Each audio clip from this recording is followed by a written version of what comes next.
My name is Kevin Campbell, and I was the Director of Marketing for Kicker Performance Audio.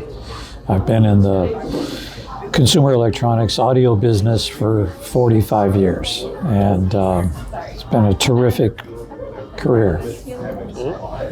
Have you ever studied anything about organizational behavior?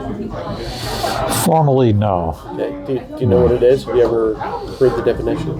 No, I think the closest I could accuse myself of being connected to would be like the old 7 Habits of Highly Effective People, that kind of a curriculum. Okay. Pretty much in vogue in the 80s, and it was real helpful, really. Okay. Think about your best employees. Can you describe their attitude? What were some of their common attributes, and what set them apart from the crowd? It's attitude. It's despite the ups and downs of life and of the twists and turns that go on in a growing business that's competing.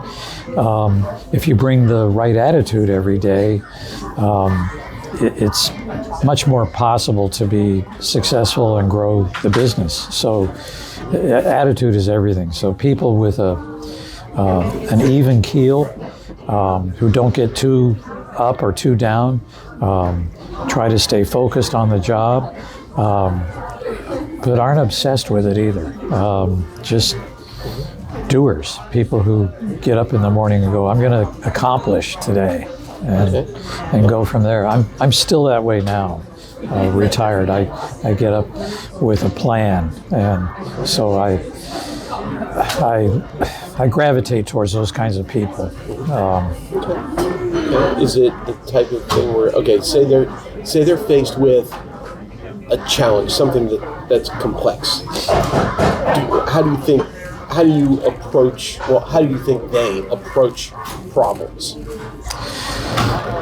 They look for answers. I mean, that's easy to say, but it's a challenge. And so I guess the real measure is something unexpected comes up, whether it's a problem or an obstacle or a equipment shortage.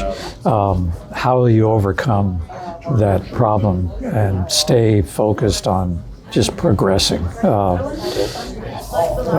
hope I've answered that. Well, you made an interesting observation. You wake up with a plan, and is that part of the process, breaking the plan down a little bit? Yes. Yeah. You kind of think through in your head, okay, what's the goal? What's the most effective way I can achieve it? And from a productive morale standpoint, one thing you have to always never lose sight of is you're dealing with people, and every one of them is different, and you've got to communicate and listen. Then you can be effective. Have you ever had personality testing done for your people? At the previous company, yeah, it was kind of a requisite in terms of your employment candidacy. So I know everyone kind of was exposed to that, and then conclusions are drawn. I'm not so opposed to it as I am interested in making sure people understand it. It shouldn't be the decider. It shouldn't be the end all. There's something about slotting people in a category and saying, well, that person's an expressive, or that person's amiable, or analytical, all those things. Yeah, of course, those are things that you can observe, whether you're doing it through a clinical test or just day-to-day involvement with people. But it's just, I guess it's been my experience, but it's also my opinion that be careful not to put too much weight onto a test like that. It's part of a profile, but it shouldn't be the one. There are certainly people, especially in marketing, that are introverts and extroverts. Yeah. How do you manage them differently? Well, I think you just said it right there. You have to manage them differently. Trying to rule a marketing department with an iron hand is about the dumbest thing I can think of. And because of that, you have to deal with each of these individual personalities individually. Hang on to your goal, go into the conversation with, well, I got my goal in my hand here, but you're a real expressive, excitable person, very creative. Let me think through the best way that I can approach this, because the goal isn't to make everybody do what I want. The goal is for us to embrace an objective and collectively go after it and get it done, and really do it with as little demands and mandates as possible. I mean, people in marketing are creative by nature, so you have to be careful as you step around that you don't quell or squish that creativity in the interest of having your way. You have to deal with every single one of these people individually. And sometimes, honestly, it's so much tougher to do that. Sometimes it doesn't work because the personalities are so diverse and points of view are so strong. And in those cases, when it just doesn't work, you have to sit down and kind of start over and reacquaint yourself with the goal. And then, okay, now that I know this friction is there, how can I turn that friction into productivity and get people to work together anyway? And maybe even then, maybe there'll be a moment where everybody kind of grows and something sticks with that experience that helps them the next time they're in a tough situation. What rewards or incentives did you offer employees, and which of them seem to work best, improve performance? It doesn't have to be a physical thing. It can simply be attaboy. Yeah. There's ways to characterize that statement. I think, it's a great question, because at first the thought is, well, I didn't have access to a cache of rewards I could dole out. It was more just interaction, encouragement, and when something is done, to make sure to get off my ass and go see that person and tell them, great job. Even telling you that. It's just a personal, it's an opportunity, really. It's kind of funny. I think everybody wants greater pay and more money for the time that they devote. We all do. But when you get right down to it, recognition and acknowledgement and being appreciated, boy, at least for me, it went a long way, and it goes a long way for most folks.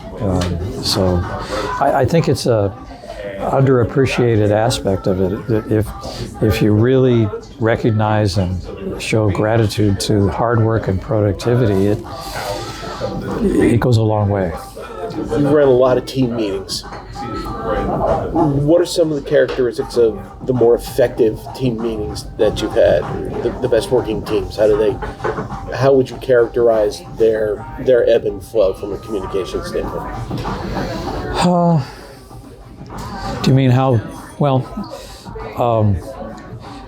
I used to run weekly team meetings. You go into those with a lot of goals in mind, but mainly it's to at least get the sense like you come away from it with everybody on the same page, if you will. This is what we're trying to achieve, and create a forum where everyone feels comfortable expressing themselves, even if their point of view isn't the popular one. And boy, is that tough. Because you do a weekly meeting, pretty soon folks tend to slide into their roles within a weekly meeting. They even seek the very same chair in the room each time. So pretty soon a reasonably intelligent person can recognize who's likely to say what and do what in that meeting. So for an administrator, your challenge is to create an environment where a church mouse in the corner who's very competitive, or very creative, but intimidated by a very strong-willed personality that's rather self-involved and narcissistic, to remember to try to pull that contribution out of that person is really critical, and it goes a long way. You know, we have those artists. Some of them are much more expressive verbally than others, and it's a shame not to get the input from the quiet person in the corner that can really contribute a lot. So, yeah, that's one of the challenges, is getting everybody to feel like they can contribute, they can communicate, express their point of view, and then of course you've always got to have decisions made, and that's the fun and / frightening part of management. Is ultimately somebody needs to make a decision. It's usually the administrator, and you got to make those decisions knowing some folks in the room will be happy and some won't, but you have to come away from there knowing, if I've treated everybody fairly and we've made some decisions, everything will be okay. As manager, which is more important in your employees? High IQ or a positive attitude, which is more pivotal in getting the job done? Positive attitude, by far. A positive attitude is open to learning, and maybe the learning will be difficult because of that IQ, but the attitude never goes away. It's like in sports, speed doesn't take a day off, and attitude, unless something really tough has happened to somebody, people with a good attitude bring it every day. And so they may not know how to, or may not have the skill to do something, but if they bring the right attitude, you can teach them. And when they learn that, they're even more empowered, and their attitude even goes up a notch. And so, but you have to give them the room, and it doesn't even require that you're the one that has all the knowledge to share with them. It's just give them the opportunity. Do you have an example of someone that you felt was extraordinarily committed to the job? What made those guys stand out?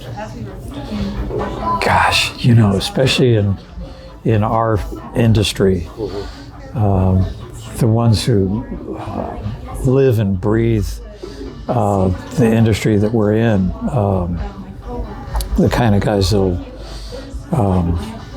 recognize right away, well, if this is going to get done, it's going to require an extraordinary amount of my time and effort. So what? I'm going to do it. And in the earliest days, and of course I was a lot younger, with previous company, we would, of course, build our own show cars then too, and our devotion could be observed by finding us in the office the following morning, sleeping on the floor or sleeping on packing material, because at some point or other we got so tired we stopped to take a break and fell asleep. Definitely above and beyond, and it's in every profession, I think.